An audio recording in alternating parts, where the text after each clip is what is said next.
दुखाकर अगर हम भगवान का भजन भी कर लेंगे तो भगवान उस भजन को स्वीकार नहीं करता है। हम कई बार माताओं से कहते हैं, सासुओं से कहते हैं, थोड़ा डीले कम करो। हम कई बार सासुओं से कहते हैं, माताओं से कहते हैं,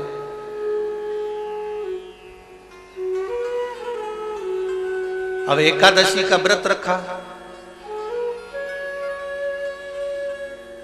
सास का एकादशी का व्रत है और सास बहू को अपशब्द कहे, बेटी को ताने दे दे या बेटे को अपशब्द कह दे या बहू को अपशब्द कह दे, तो ईमानदारी से बोलो एकादशी के व्रत का पुण्य मिलेगा?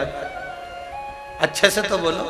नहीं मिलेगा ना। एकादशी के व्रत का पुण्य नहीं मिल सकता। विक्रम बेताल की कथा, विक्रम बेताल का नाटक जिसने भी टीवी पर देखा होगा उसको मालूम होगा कि तू बोला और वो चला।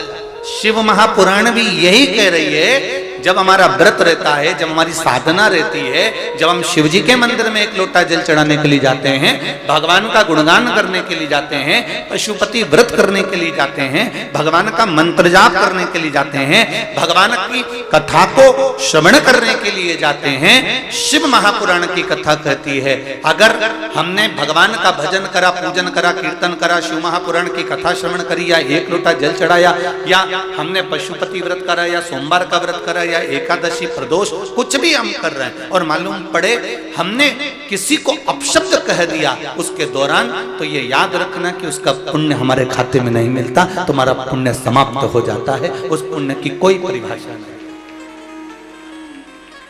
अच्छा करो, अच्छा सोचो, अच्छा विचार करो। बहुत ध्यान देना, नीले कलर का चश्मा लगाओगे तो सब नीले दिखेंगे, लाल कलर का लगाओगे तो सब लाल दिखेंगे, और पीले कलर का लगाओगे तो पीले दिखेंगे। हमारी दृष्टि जैसी होगी सामने वाला व्यक्ति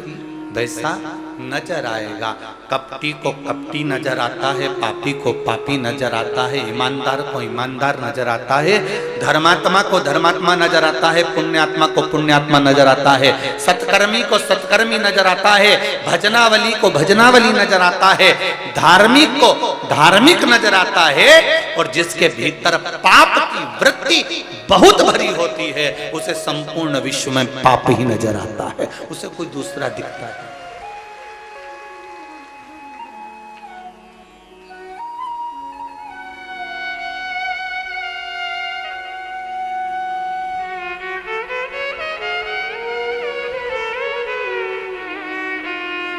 अभी पूर्व मुख्यमंत्री डॉक्टर श्री रमन सिंह जी अपने व्याख्यान में कह रहे थे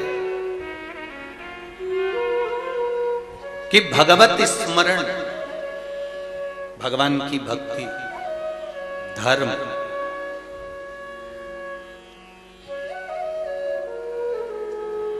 ये हम कहीं दूर से लेकर नहीं आ सकते, हम इसको अपने भीतर से प्रकट कर सकते।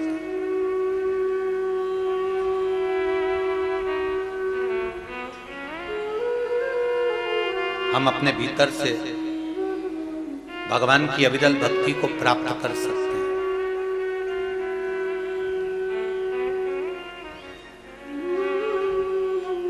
कहां से आएगी ये भक्ति? शिव महापुराण की कथा कहती है, आप शंकर जी के मंदिर में एक लोटा जल चढ़ाने के लिए जाओ, बहुत दूर जाने की जरूरत नहीं है, जो तुम्हारे नजदीक में शंकर जी का मंदिर हो, जो शिव जी का ओटला हो, अगर किसी वृक्ष के नीचे, किसी मंदिर में, किसी झोपड़ी में, जहां कहीं